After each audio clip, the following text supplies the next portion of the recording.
کشاکش خس و دریا ہے دیدنی کوثر، الجھ رہے ہیں زمانے سے چند دیوانے۔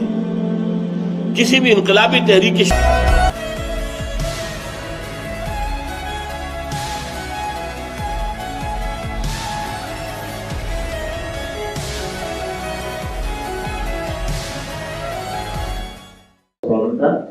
واپس آواز آ گئی تو پہلا سوال اصل میں کچھ ایک اور ریکویسٹ آئی ہے کہ کچھ ساتھی نئے آئے تو قاسم بھائی شروع میں اپنا تھوڑا سا تعارف کرا دیں اپنے بارے میں، کب سے خواب آ رہے ہیں، تھوڑا سا خوابوں کے بارے میں بتا۔ تو پہلا سوال یہ ہے۔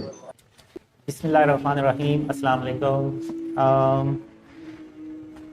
میرا یہ عقیدہ ہے کہ اللہ کے سوا کوئی معبود نہیں اور حضرت محمد صلی اللہ علیہ وسلم اللہ کے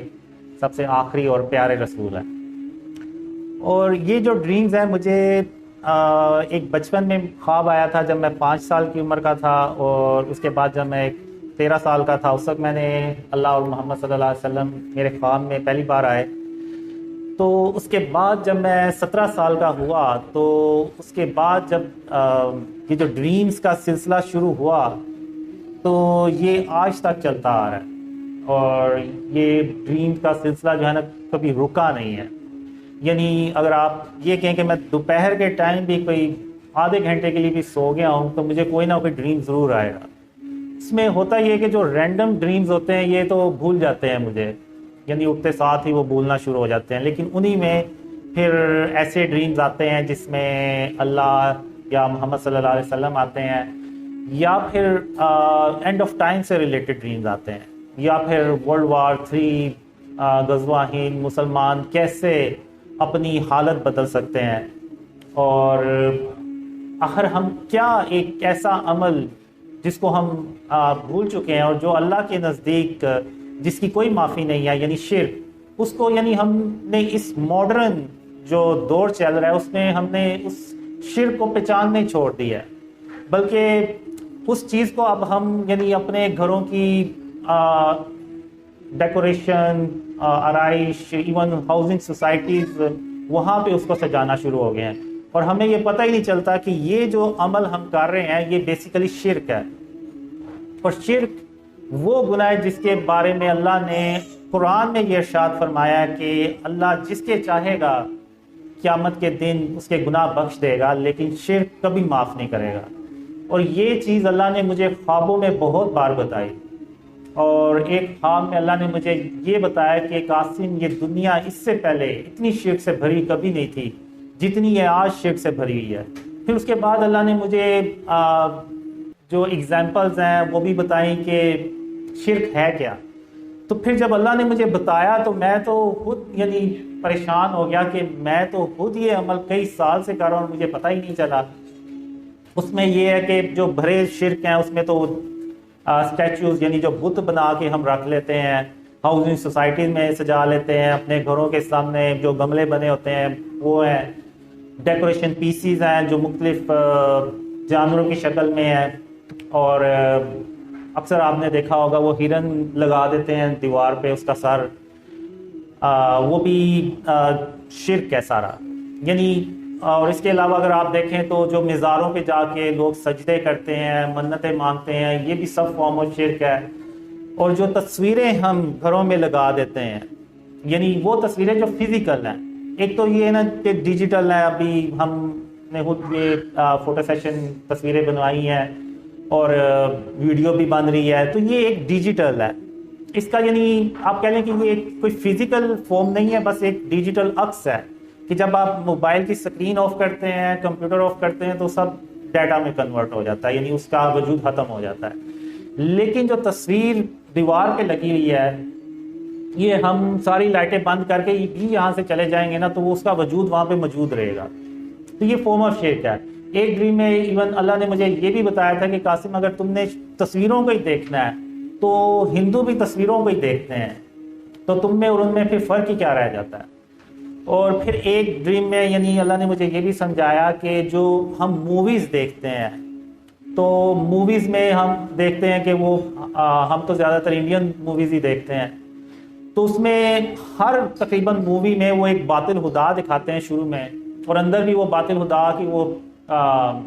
چیزیں دکھاتے ہیں کہ ہیرو ناکام ہو رہا تھا اور باطل خدا نے اس کی مدد کی اور وہ کامیاب ہو گیا، اور یہ پھر ہم موویز اپنے رشتہ داروں دوستوں کو بتاتے ہیں کہ آپ بھی دیکھیں بڑی اچھی یہ مووی ہے. تو یعنی ہم یہ مووی دیکھ کے نا شرک کرتے ہیں، ایسا شرک جس کا ہمیں پتہ ہی نہیں ہے. اب اللہ جو ہے نا وہ تمام جہانوں کا رب ہے، تو فلم بے شک ایک وہ فیک سٹوری ہے، فیک جہان ہے، اس کا بھی رب اللہ رب العالمین ہی ہو سکتا ہے اور کوئی نہیں ہو سکتا. تو اس میں بھی اللہ کی وحدانیت ہی دکھائی جائے تو ہم وہ مووی دیکھیں، ورنہ ہم وہ مووی نہ دیکھیں، کیونکہ وہ بھی پھر وہ شرک کے زمرے میں آئے گی. کیونکہ ہم جب اب شروع میں میں بھی بات کرتا تھا تو وہ کہتے ہیں ہم نے دیکھی ہے، ہم نے یقین تھوڑی کیا کہ وہ ہم اس کے باطل خدا پہ ہم نے یقین تھوڑی کر لیا. یقین نہیں کیا تو پھر ہم دوسروں کو کیوں کنوینس کرتے ہیں کہ آپ بھی دیکھیں یہ بھی اچھی مووی ہے. تو ہم زبان سے کہہ دیتے ہیں لیکن دل اور دماغ سے نہیں مانتے. تو شرک جو ہے نا وہ صرف ہم نے زبان سے یہ اقرار نہیں کرنا کہ اللہ کا کوئی شریک نہیں ہے، بلکہ ہم نے جو اپنے عمل سے بھی یہ بات اللہ کو پروف کرنی ہے کہ ہم عملی طور پہ بھی شرک اور اس کی اقسام سے اپنے آپ کو بچاتے ہیں. بالکل ویسے ہی جیسے حضرت ابراہیم علیہ السلام، انہیں بتوں سے کوئی مسئلہ تو نہیں تھا، پڑے رہتے، انہوں نے کون سی ان کی کوئی نعوذ باللہ عبادت کرنی تھی، لیکن پھر بھی حضرت ابراہیم علیہ السلام نے ان بتوں کو توڑا. تو ان بتوں کو توڑ کے انہوں نے عملی طور پہ ثابت کیا کہ انہوں نے بھی اللہ کو یہ ثابت کیا کہ وہ عملی طور پہ بھی شرک اور اس کی اقسام کے خلاف ہے اور اس کو اس سرزمین کو پاک کر رہے ہیں. بالکل اسی طرح حضرت محمد صلی اللہ علیہ وسلم خاتم النبیین جب فتح مکہ پہ گئے تو آپ صلی اللہ علیہ وسلم نے جو مکہ میں 360 بت پڑے ہوئے تھے ان کو اپنے ہاتھوں سے توڑا اور سارے صحابہ کرام کے سامنے توڑا، اور یہ پوری امت کے لیے قیامت تک کے لیے میسیج دے دیا کہ آپ نے بھی بت شکن بننا ہے، بتوں کو ان کو اپنے گھروں میں اپنے علاقوں میں نہیں سجانا. لیکن آج ہم نے خاتم النبیین محمد صلی اللہ علیہ وسلم کی اس سنت کو چھوڑ دیا، اس عمل کو چھوڑ دیا، اور وہی چیزیں ہم نے اپنے گھروں میں سجا لی ہیں. اب آپ اگر دیکھیں تو جو ڈیکوریشن پیسز ہمارے گھروں میں پڑے ہوئے ہیں اور وہ جو بت خانہ کعبہ میں پڑے ہوئے تھے ان میں اور ان میں کوئی فرق نہیں ہے، صرف شکلوں کا فرق ہے. تو باقی وہی چیز ہے. تو آج ہمیں اس چیز کی ضرورت ہے، اور اللہ نے مجھے بہت خوابوں میں بتایا کہ اللہ میری صرف اس لیے مدد کر رہا ہے کہ میں نے شرک اور اس کی اقسام سے اپنے آپ کو بچانا شروع کر دیا. تو اللہ کو وہ جو کوشش تھی نا وہ اللہ کو پسند آ گئی. حالانکہ میں بھی ابھی مکمل طور پہ نہیں قابو پا سکا. آپ کو پتہ ہے ہم روز چیزیں لے کے آتے ہیں، اس پہ تصویریں بنی ہوتی ہیں، اس کو یعنی ایک کنٹینیوسلی ایک پروسیجر ہے جو کرنا پڑتا ہے کہ اس کو ختم کرنا پڑتا ہے، تلف کرنا پڑتا ہے. ایون اسلامک کنٹری میں بھی یہ جو ہے نا اتنا مشکل ہے ہمارے لیے کہ شرک اور اس کی اقسام سے اپنے آپ کو بچائیں. اور مجھے اللہ نے یہی بتایا کہ جب تک ہم شرک اور اس کی اقسام سے اپنے آپ کو نہیں بچائیں گے آپ بھول جائیں کہ اللہ کی مدد آئے گی. اللہ کی کوئی مدد نہیں آنے والی. اور یہ جتنی مرضی ہم فلسطین کے لیے دعائیں کر لیں، امت کے لیے دعائیں کر لیں، کشمیر کے لیے دعائیں کر لیں، ہماری حالت کبھی نہیں بدلنے والی جب تک ہم اپنے آپ کو شرک اور اس کی اقسام سے نہیں بچا لیتے. تو یہ میرا آپ لوگوں کو میسیج بھی ہے. تو اب ہم انشاءاللہ کویسچن آنسر کی طرف چلیں گے. اچھا جی، پہلا سوال جو ہے کہ کلثوم سعید کی طرف سے ہے، اور کلثوم سعید نے پوچھ لی ہے کہ ورلڈ وار 3 کے متعلق جو خواب محمد قاسم نے دیکھے ہیں اور مسلمانوں کے عروج کے دور کب اور کہاں سے شروع ہوگا، اور کیا مسجد الاقصی گرا دی جائے گی یا مسلمان مسجد الاقصی کو آزاد کروا لیں گے؟ ورلڈ وار 3 یا غزوہ ہند آپ کہہ لیں،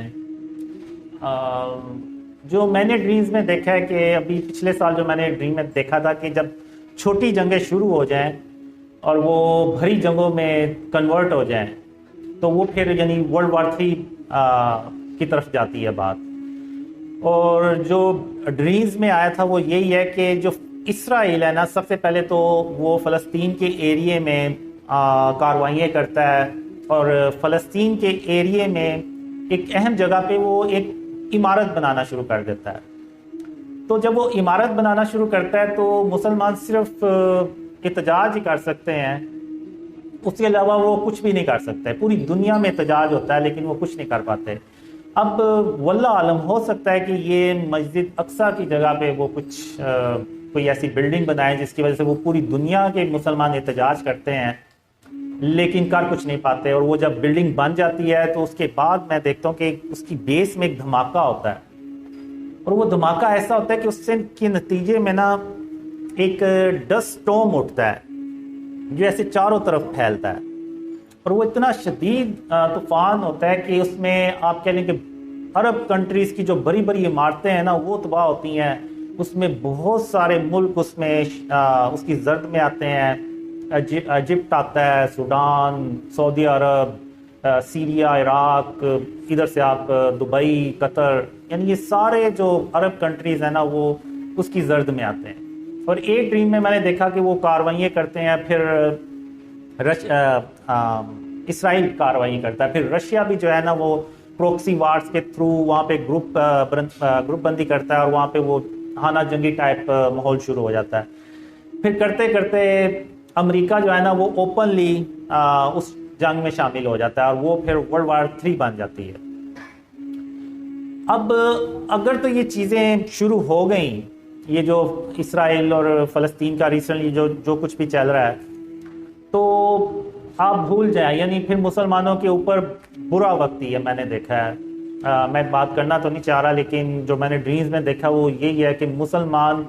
بہت زیادہ پستے ہیں، بہت زیادہ ان کو شکست بھی ہوتی ہے، اور بہت بڑی تعداد میں مسلمان مارے بھی جاتے ہیں. اور یہ عمل تب تک جاری رہتا ہے جب تک کہ غزوہ ہند نہ ہو جائے. مڈل ایسٹ میں یہ سارا کچھ چل رہا ہوتا ہے، لیکن پاکستان میں اللہ اپنی رحمت سے پاکستان کے لوگوں کو ڈریمز کا بتا بھی دیتا ہے، اور ان کو پاکستانیوں کو سمجھ بھی آ جاتی ہے، اور وہ ہم اس ملک کو شرک اور اس کی اقسام سے پاک کرتے ہیں. جب ہم اس ملک کو شرک اور اس کی اقسام سے پاک کرتے ہیں تو اللہ کی جو رحمتیں اور برکتیں ہیں نا وہ اس ملک میں نازل ہونا شروع ہو جاتی ہیں، اور ملک تیزی سے ترقی کرتا ہے. اور اس میں نے دیکھا ہے کہ اللہ پاکستان کو 3000 کالے رنگ کے ناقابل شکست جہاز بھی دیتا ہے، اور وہ جہاز وہ ہوتے ہیں جو جس کو دیکھ کے انڈیا کی اکیلے ہمت ہی نہیں پڑتی پاکستان پہ اٹیک کرنے کی. اور پاکستان اللہ کی مدد سے کشمیر بھی آزاد کرتا ہے. تو اب دوسری طرف مڈل ایسٹ میں جب وہ سب کچھ تباہ کر دیتے ہیں، اور ادھر سے پاکستان ترقی کر رہا ہوتا ہے، تو آپ کو پتہ ہے کافی لوگوں سے تو یہ کبھی بھی ہضم نہیں ہوگا پاکستان ترقی کرے گا، اور خاص طور پہ انڈیا سے تو کبھی نہیں ہوتا. انڈیا جنگ کرنے کی کوشش کرتا ہے، لیکن کالے رنگ کے جنگی جہازوں کی وجہ سے وہ کچھ کر نہیں پاتا. تو وہ پھر جو جنگ ہوتی ہے نا مڈل ایسٹ میں، اس کو پھر وہ پاکستان پہ لے کے آتے ہیں. اور یعنی چونکہ پاکستان ترقی بھی کر رہا ہوتا ہے، تو وہ کافی لوگ کہتے ہیں کہ ہم پاکستان کو اگر ہم نے ادھر ہی روک لیا تو روک لیا، نہیں تو یہ کل کو ہمارے اوپر حکومت کرے گا. تو وہ اس نظریے سے بھی نہ سارے ہندوستان میں جمع ہوتے ہیں، اور پاکستان اکیلا ایک طرف ہوتا ہے. اس میں یہ ہوتا ہے کہ وہ اللہ اپنی رحمت سے ڈریمز پھیلاتا بھی چلا جاتا ہے، اور بہت سارے مسلمان یعنی اسلام کا جو آخری قلعہ ہے پاکستان، اور جہاں پہ غزوہ ہند لڑی جانی ہے، اور جہاں سے خاتم النبیین محمد صلی اللہ علیہ وسلم کا جو سچا اسلام ہے وہ پھیلنا ہے، تو اس کے دیکھتے ہوئے بھی نا پوری دنیا سے مسلمان پاکستان میں ہجرت کرتے ہیں، مائگریٹ کرتے ہیں، اور پاکستان کی جو آبادی ہے نا وہ کافی پھیل بھی جاتی ہے، کافی زیادہ بھی ہو جاتی ہے. تو وہ سارے دشمن جب اکٹھے ہو جاتے ہیں تو یہ اگر میں کہوں کہ اس ایک طرف 100 ملک اکٹھے ہو گئے اور ایک طرف پاکستان اکیلا ہے، تو یہ غلط نہیں ہوگا. پاکستان کو میں نے دیکھا ہے تقریباً چاروں طرف سے نا اٹیکس آتے ہیں، اور وہ بہت خطرناک قسم کی جنگ ہوتی ہے، اور اس جنگ میں مسلمانوں کا جیتنا بہت ضروری ہوتا ہے. جو میں نے ڈریمز میں دیکھا ہے کہ جیسے مسلمانوں کے لیے غزوہ بدر بہت اہم تھی، اس جنگ کو جیتنا بہت اہم تھا، اسی طرح غزوہ ہند کو جیتنا بھی بہت اہم ہے. تو اللہ کی مدد سے وہ پاکستان جنگ جیت جاتا ہے، اور پھر پاکستان مڈل ایسٹ میں جاتا ہے، اور وہاں پہ رشیا اور امریکہ جیسی سپر پاورز کو شکست دینے کے بعد پوری دنیا میں اکیلا اللہ کی مدد سے سپر پاور بن جاتا ہے. اور پھر پاکستان جو ہے وہ خاتم النبیین محمد صلی اللہ علیہ وسلم کا جب سچا اسلام پوری دنیا میں پھیلاتے ہیں تو وہ پوری دنیا امن سے بھر جاتی ہے، اور وہ امن جو ہے وہ تقریباً 7-8 سال چلتا ہے، اور پھر اس کے بعد قیامت کی بڑی نشانیاں، یعنی دجال آتا ہے، پھر اس کے بعد یاجوج ماجوج نکلتے ہیں، اور پھر عیسیٰ علیہ السلام وہ بھی تشریف لاتے ہیں واپس۔ الحمدللہ، ماشاءاللہ، اللہ سبحانہ وتعالیٰ اس کی مدد دیتا ہے۔ اگلا سوال پاکستان سے ہوتا ہے، احمد رضوان سوال ہے پاکستان سے، یہ پوچھتے ہیں کہ مڈل ایسٹ میں مسلمان مشکل میں ہوں گے تو ان کو پاکستان کیسے لایا جائے گا، اور جب وہ پاکستان آ جائیں گے تو ان کی رہنے کی کیسے پاکستان میں اہتمام کریں گے؟ کیونکہ بھائی نے بتایا تھا کہ نیوز میں پاپولیشن پاکستان کی 700 ملین یعنی 70 کروڑ ہو جائے گی اور بہت زیادہ لوگ ہوں گے۔ کیسے پاکستان آئیں گے؟ موسٹلی تو جو مسلمان ہیں وہ خود اپنی کوشش سے پاکستان آتے ہیں، لیکن اس میں پاکستان کی جو حکومت ہے وہ بھی ان کی بھرپور مدد کرتی ہے، اور خاص طور پہ جب مڈل ایسٹ میں جنگ ہوتی ہے اور ترکی وغیرہ میں، تو وہاں سے لوگوں کو نکال کے تو پاکستان لے کے لایا جاتا ہے، لیکن لوگ خود بھی آتے ہیں، اور حکومت پاکستان دونوں کی کوششوں سے یہ سب ہوتا ہے، اور قریب تو یہی ہے کہ اللہ کی جو مدد ہوتی ہے اسی سے یہ سب ممکن ہوتا ہے۔ سعودی عرب سے ان کا سوال یہ ہے، کچھ لوگ سوال اپنے ٹرانسلیٹ کر دیں کیونکہ کچھ انڈونیشین کے سوال میں ٹرانسلیٹ کر دیں۔ خیبر عباس سعودی عرب سے ہے کہ میرا سوال ہے میرے قاسم سے، جو لوگ پاکستان سے باہر ہیں اور بہت مجبور ہیں انہیں سکتے جیسا دیر میں اگر جب سے بھائی قاسم کا پتہ چلا ہے کہ بہت کرتا ہے ان سے بات کرنے کو ملنے کو، پر حالات بہت خراب ہے، اقامہ بھی ختم ہے، ہم کیا کریں، سب چھوڑ کر آتے ہیں، ہمارے جو حکم ہو ہمیں بھی بتا دیں، شکریہ۔ دیکھیں، اگر جو پاکستانی ہیں وہ پاکستان، ان کو پتہ ہی ہے پاکستان کے حالات کیسے ہیں، تو اگر تو وہ آ سکتے ہیں تو ٹھیک ہے، لیکن جو پاکستان سے یعنی دوسری نیشنز ہیں جیسے انڈونیشیا، ملیشیا، یورپ سے ہیں، جو وہ آنا چاہ رہے ہیں تو ان کے لیے تو میرا یہی مشورہ ہے کہ ابھی نہ آئیں، کیونکہ ابھی تو پاکستان کے حالات خود خراب ہیں، اور جو مجھے لگ رہا ہے، جو مجھے ڈریمز میں بھی آیا ہے، میرا نہیں حال کہ پاکستان کے حالات کوئی اتنی جلدی ٹھیک ہونے والے ہیں، کیونکہ اس کی ایک ہی وجہ ہے کہ ہم نے اس ملک کو ابھی تک شرک اور اس کی اقسام سے پاک کرنا تو شروع کیا ہی نہیں ہے، بلکہ سوچنا بھی نہیں شروع کیا، تو جب تک ہم یہ کام کریں گے ہی نہیں تو اللہ کی مدد بھی نہیں آئے گی، اور جب تک اللہ کی مدد ہی نہیں آئے گی تو بے شک آپ 10 ارب ڈالر قرض لے لیں وہ بھی ختم ہو جائے گا۔ تو میرا تو یہ مشورہ ہے کہ آپ جہاں پہ سیٹ ہیں آپ صبر کریں اور وہیں پہ اسٹے کریں، وہیں پہ رہیں، اور جب اللہ کوئی پاکستان کے حالات اچھے کرے گا تو آپ پھر پاکستان آ جائیں، تو یہی بہتر ہے ان کے لیے۔ اچھا قاسم بھائی، اگلا سوال کلثوم سعید کا ہے، کیا دجال صرف شہروں میں آئے گا اور پہاڑوں پر جا بسنے والے کیا فتنوں سے محفوظ رہیں گے؟ نہیں، میرا نہیں خیال، جب دجال آئے گا تو وہ پوری دنیا میں جو ہے نا اس کی آپ کہہ لیں چند دنوں کی حکومت آپ کہہ لیں وہ ہوگی، تو پہاڑوں پہ آپ چلے جائیں یا جہاں مرضی چلے جائیں وہ پہنچ ہی جائے گا وہاں پہ، صرف اس جگہ شاید اس جگہ وہ نہیں پہنچ سکے گا جہاں پہ اللہ نے اپنی رحمت سے لوگوں کو بچایا ہوگا، چھپایا ہوگا، تو باقی ہر جگہ ہی وہ پہنچے گا۔ قاسم بھائی اگلا سوال یہ ہے، اور یہ سوال پوچھنے والے ہیں حسین، یہ پوچھتے ہیں قاسم بھائی کے خوابوں کے مطابق دجال پہلے ایک مذہبی شخص ہوگا اور شیطان اس کی مدد بھی کر رہا ہے طاقتیں حاصل کرنے کے لیے، تو اس کا مجھے سمجھ نہیں آیا کہ وہ مذہبی بھی ہے اور شیطان اس کی مدد بھی کر رہا ہے، بیک وقت اس کا بتا دیں تھوڑا۔ دجال جو ہے وہ میں نے اپنے ڈریمز میں یہی دیکھا ہے کہ وہ ایک نیک اور پرہیزگار شخص ہوتا ہے، پہلے ہوتا ہے، جس لائک آپ دیکھیں اگر جیسے شیطان تھا ابلیس، وہ بھی پہلے بڑا نیکوکار تھا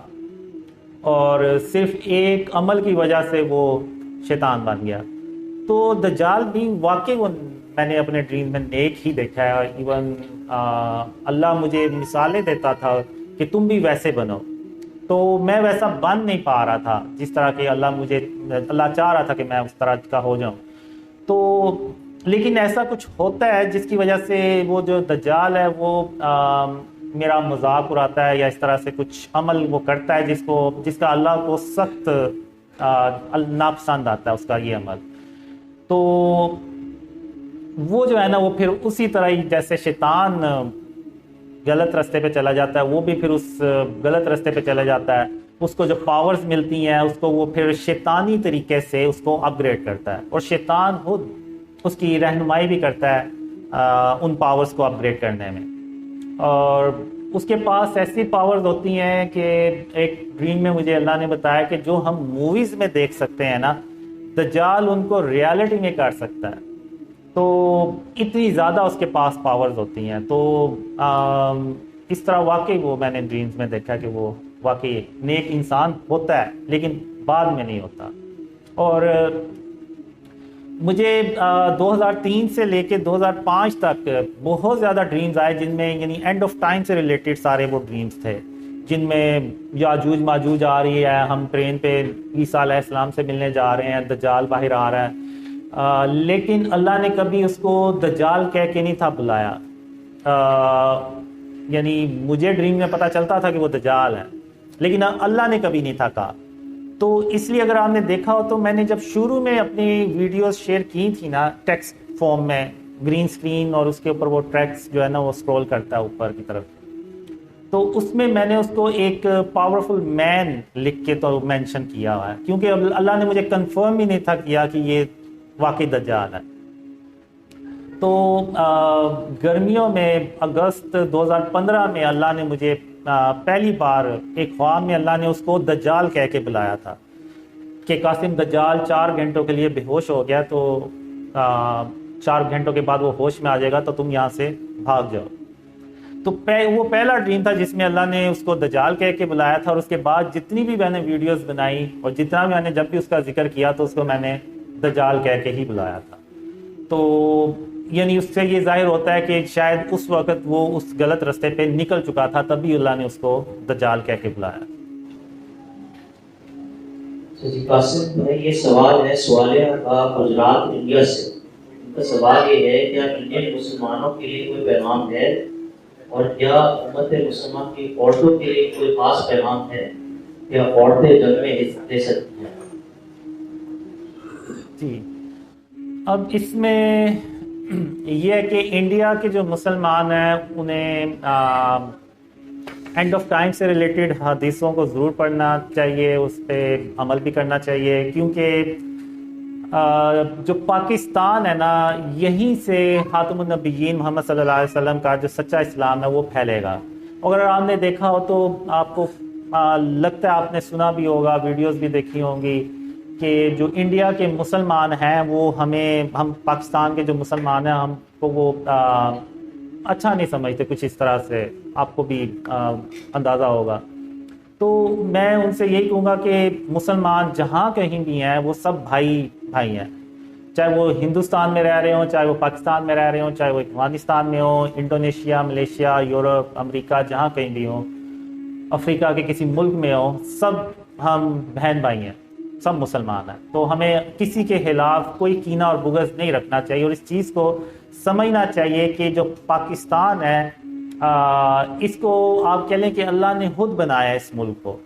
اور اسی ملک سے اللہ ساری برائیاں ختم بھی کرے گا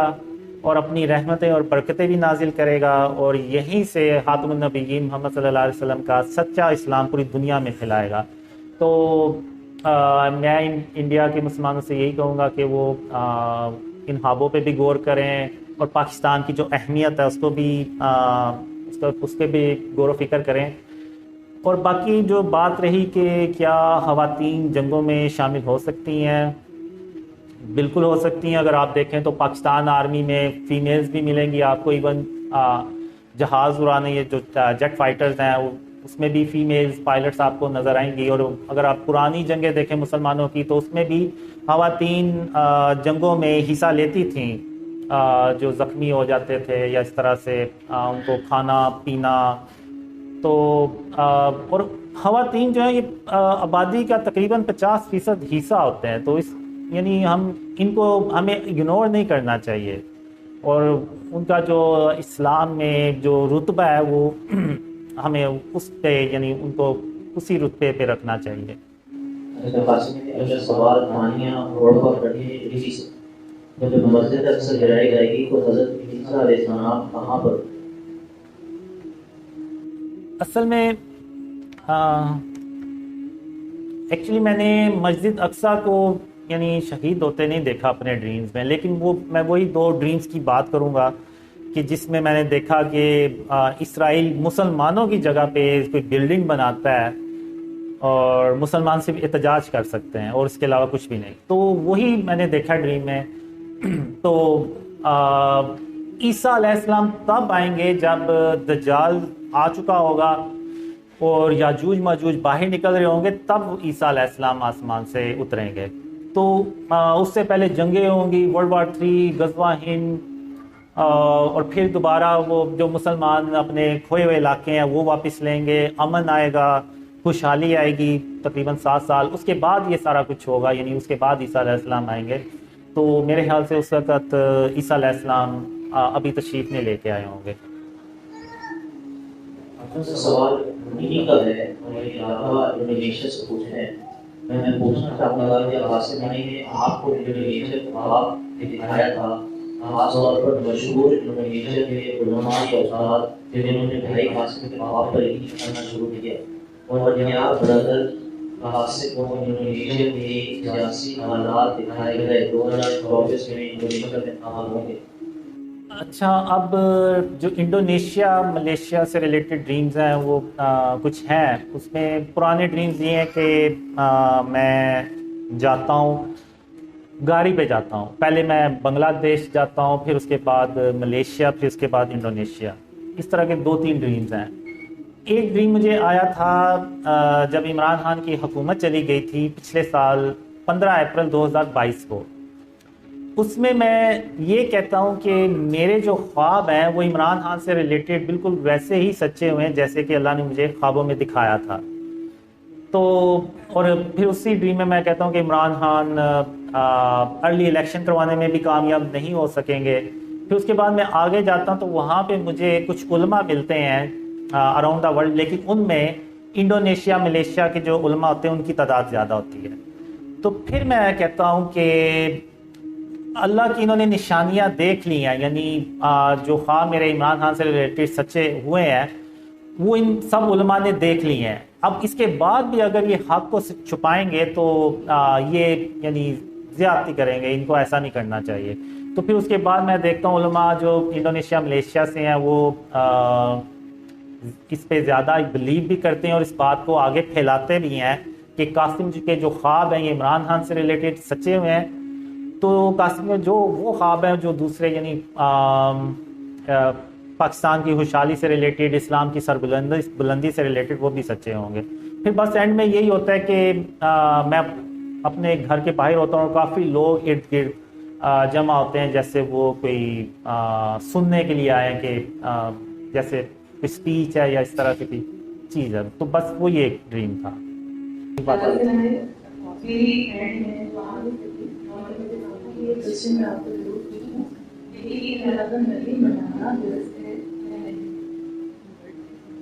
اچھا, وعلیکم السلام ورحمۃ اللہ وبرکاتہ. عید اب بیسیکلی تو 2 ہی عیدیں ہیں اسلام میں, ایک عید الفطر ہے اور ایک عید الاضحیٰ بھری. تو اس کے علاوہ تو یہ جو اب عید میلاد النبی یہ لوگوں نے خود بنا لی ہوئی ہے. تو مجھے تو اس طرح کا ڈریم میں کبھی نہیں آیا کہ ہمیں یہ منانی چاہیے اور اس طرح سے. لیکن میں آپ کو اتنا بتا دوں کہ جو مجھے پہلا ڈریم آیا تھا جس میں دیکھتا ہوں کہ خاتم النبیین اور محمد صلی اللہ علیہ وسلم اور اللہ میرے خواب میں پہلی بار آتے ہیں, یعنی جب جو 13 سال کا میں جب تھا تو وہ مجھے 12 ربیع اول کو ہی آیا تھا وہ ڈریم. تو اگلے دن وہ چھٹی ہوتی ہے تو اس رات کو یعنی مجھے ڈریم آیا تھا. تو وہ دن میں آج تک نہیں بھول سکا. وہ دن ایسا تھا کہ میں سارا دن بس خوش رہا, ہنستا ہی رہا, کوئی بات نہیں تھی ہوتی, اور میں جو ہے نا وہ ہنس پڑتا تھا جب تک کہ میں سونے نہیں چلا گیا. تو ویسا دن آج تک مجھے نہیں آیا. وہ بس اس لیے تھا کہ وہ مجھے ڈریم کی وجہ سے, وہ میرے اندر جو ایک خوشی تھی, روحانی خوشی جس کو آپ کہہ لیں, وہ تھی. باقی اس کے علاوہ مجھے کبھی یہ نہیں آیا کہ ہم جو ہے وہ عید, یعنی جو اس کو عید کا درجہ دیں یا اس کو ایسے ہم منائیں جیسے آج کل ہم منا رہے ہیں. تو اب اگر ہم نے محمد صلی اللہ علیہ وسلم سے سچی محبت کا اظہار کرنا ہے تو اس کا اللہ نے سب سے بہترین رستہ بتا دیا ہوا ہے. اب اللہ سے بہتر رستہ تو کوئی نہیں بتا سکتا, اور وہ رستہ یہی ہے کہ ہم آپ صلی اللہ علیہ وسلم پر درود اور سلام بھیجیں, کثرت سے بھیجیں, جیسے کہ اللہ اور اس کے فرشتے جو ہیں وہ بھی خاتم النبیین محمد صلی اللہ علیہ وسلم پر درود اور سلام بھیجتے ہیں. تو اس کے لیے ایک دن مقرر کرنا کہ بس اسی دن ہم نے ان سے محبت کا اظہار کرنا ہے, تو یہ میرے خیال سے مناسب نہیں ہوگا. ہمیں ہر روز ہی آپ صلی اللہ علیہ وسلم پر درود اور سلام بھیجنا چاہیے. تو میں یہی کہوں گا کہ ایسا ایونٹ منانے سے بہتر ہے کہ ہم آپ صلی اللہ علیہ وسلم پر درود اور سلام بھیجیں, اور یہی اللہ اور اس کے فرشتے جو ہے نا وہ اللہ کی یہ سنت بھی ہے. تو بس میرے پاس تو یہی جواب ہے اس کا. جزاک اللہ. السلام علیکم. میرا سوال ہے کہ آپ جو بتایا ہے ٹرین میں آپ بات ہوگی تو اربنٹلی فائن کرتے ہیں آپ کو ٹرین کی تو پیچھے رہ جائیں گے, تو وہ کیسے اپنے آپ کو دیکھیں یہ جو ٹرین والا ڈریم ہے نا, یہ بالکل اینڈ آف ٹائم سے کے قریب ہوتا ہے. اب وہ ٹرین میں کون لوگ ہوتے ہیں؟ وہ ہوتے بیسیکلی وہی ہیں جو میرے ساتھ شروع سے ہوتے ہیں. اب ایک ڈریم میں یہ ہوتا ہے کہ جب دجال باہر آتا ہے تو اللہ مجھے کہتا ہے کہ ان لوگوں کو پہاڑ پہ لے جا کے تو چھپا دو. تو میں وہ ایک پہاڑ ہوتا ہے جہاں پہ ان لوگوں کو جا کے چھپا دیتا ہوں. اب وہ ایسا پہاڑ ہوتا ہے کہ جہاں پہ دجال جو ہے نا وہ نہیں پہنچ پاتا, اور اس کے باہر ایک بڑا سا دروازہ آتا ہے جس کو میں خود بند کرتا ہوں, اور میں کہتا ہوں کہ جب تک میں واپس نہ آ جاؤں آپ لوگوں نے ادھر ہی رہنا, ادھر سے باہر نہیں نکلنا. تو وہ پھر دجال جب اپنا سارا کام بھی کر چکا ہوتا ہے تو پھر میں کافی, یعنی آپ کہہ لیں کہ 5-6 ہفتے لگ جاتے ہیں. اس کے بعد میں واپس آتا ہوں, پھر میں ان لوگوں کو ٹرین پہ بٹھاتا ہوں, اور پھر ایک سرکش انسان ہوتا ہے اس کو مارنے جاتا ہوں. تو میں کہتا ہوں کہ جب میں واپس آؤں گا تو ہم پھر یہاں سے ہمیشہ کے لیے نکل پڑیں گے عیسیٰ علیہ السلام کو جوائن کرنے کے لیے. تو ان کو میں ٹرین پہ بٹھا دیتا ہوں. جب وہ اس سے میری لڑائی ہو رہی ہوتی ہے, وہ اللہ کی مدد سے اس کو مار دیتا ہوں, تو اس کے بعد مجھے دائیں جانب سے محمد صلی اللہ علیہ وسلم کی آواز آتی ہے کہ قاسم جلدی گھر پہنچو, یاجوج ماجوج باہر نکل آئے. اب یہ سن کے تو میں دوڑ لگاتا ہوں واپس اس جگہ جہاں پہ وہ ٹرین میں نے لوگوں کو بٹھایا ہوتا ہے, کہ اس سے پہلے کہ یاجوج ماجوج وہاں پہنچے مجھے پہنچنا ہوگا. تو جب میں ادھر جاتا ہوں تو سب اللہ کی رحمت سے ٹھیک ہوتا ہے, یاجوج ماجوج ابھی وہاں پر نہیں پہنچے ہوتے. تو پھر ہم اس ٹرین کو وہ اللہ کے حکم سے وہ چلتی ہے, اور راستے میں یاجوج ماجوج جو ہے نا وہ اٹیک کرتے ہیں. ہوتا یہ ہے کہ میں ٹرین کے اوپر چڑھ جاتا ہوں کہ ان کیس اگر راستے میں یاجوج ماجوج نے اٹیک کیا تو میں ان کو اللہ کے نور سے مار دوں گا. اب جب ہم جا رہے ہوتے ہیں تو میں وہ ایسے نیچے نا زمین کی طرف دیکھتا ہوں کہ یاجوج ماجوج نیچے سے کہیں سے اٹیک کریں گے. تو اب اچانک ایک تیز آواز آتی ہے, تو میں اس آواز کی طرف جب دیکھتا ہوں نا تو میں ایسے اوپر دیکھتا ہوں, تو اوپر ایک جو بہت لوور کلاؤڈز ہوتے ہیں نا اس کے پیچھے سے ایک وائٹ کلر کا یاجوج ماجوج نکلتا ہے, اور اس کو دیکھتے ساتھ ہی میں کہتا ہوں یہ تو ایسے جیسے آسمان سے اتر رہے ہیں.